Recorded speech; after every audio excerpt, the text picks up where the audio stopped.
Hello and welcome back to the channel Airbus What's It Doing Now, and this is a heads up video on a live stream which I'm doing this Wednesday the 31st of May, and that will be at 1600 Zulu. I'll go through the details with you in a minute. If this is the first live stream you've done, check back over the channel. There are a number that we've carried out based on failure management model and the structure and some sort of situation management, and so some of the things that you might want to think about, sort of thinking slightly outside of the box, managing the grey a little bit. We're very conscious in training that we can't possibly teach every conceivable failure. I mean, it's endless really as to what you guys might experience out on the line.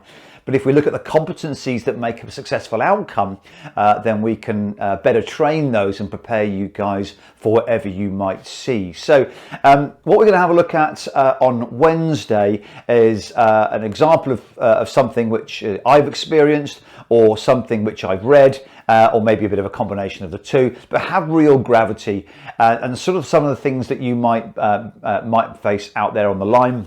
And as I say, particularly as you move from the right-hand seat to the left-hand seat, say if that's what you're looking at, these sorts of things are very, very useful, helping you project outside the aircraft, looking ahead, thinking about your environment, risk analysis, threat analysis, and helping you develop a plan for the situation. So this is an airborne situation here. We're just passing Athens. We're on our way down to Heraklion. I'll just move out the way of the board here so you can see some more of the detail. The briefing, the live stream, are based on what would you do? Okay, so I'm very conscious that there isn't an absolute right and wrong here. Okay, everything has consequences. Everything we do as pilots has a consequence, and really what we're looking to do is choose the path of least consequence or least resistance. So what I'm looking here is to get engagement and to get some ideas and help each other come to some sort of understanding of what we believe the situation to be and what might be the best possible outcome. So, you know, don't be afraid to sort of put your hand up and say, I'm thinking this and I'm thinking that, because it's that sort of thinking that we're looking for to try and help generate that sort of decision management. That we're looking at situation awareness and problem solving and decision making critically, but of course you will find that a number of competencies will always come into play.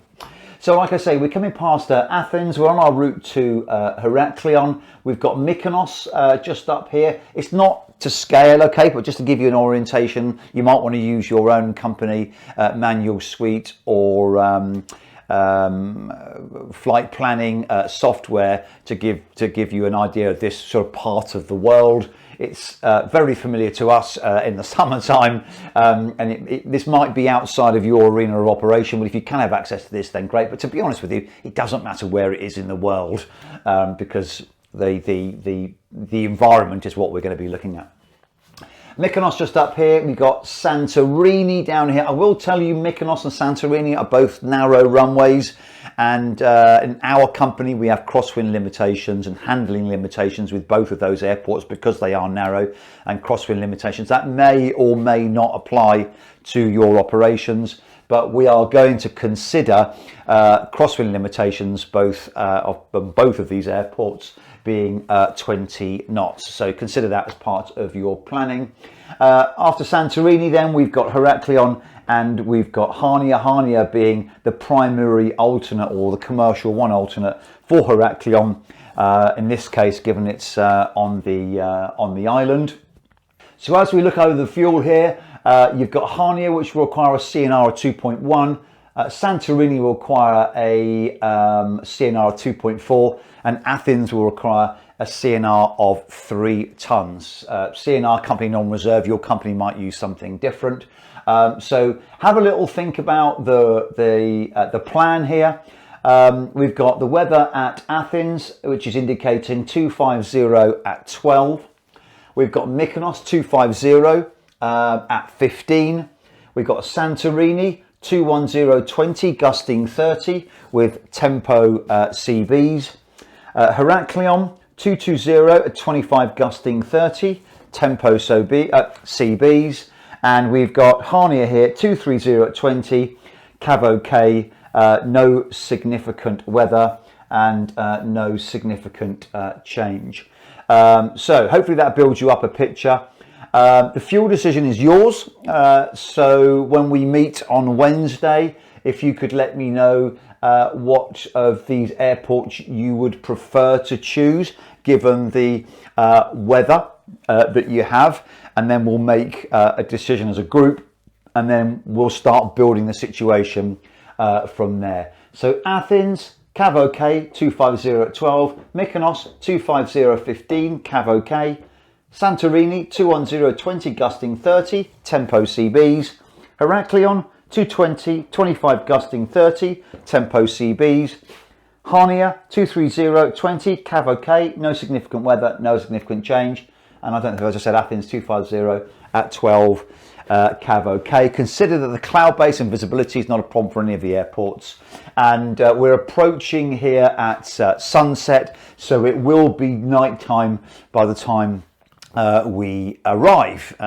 So hopefully that's enough detail for you. Don't worry about zero fuel weights. We haven't got overweight landing problems or anything like that. We're not carrying any MEL or CDL items. There are no technical considerations for this particular scenario. It's basically what you see. Okay. Otherwise, it's what shall I say, pretty straightforward. If there's any detail here that I've missed or that you'd want to see to help build the situation for you, then let me know. I will also say that on your SIG weather charts, there are patchy CBs around, but well separated. Right, so hopefully that's enough for you. If there's anything else that you need, please let me know. Get in touch, send me a message, and I'll respond.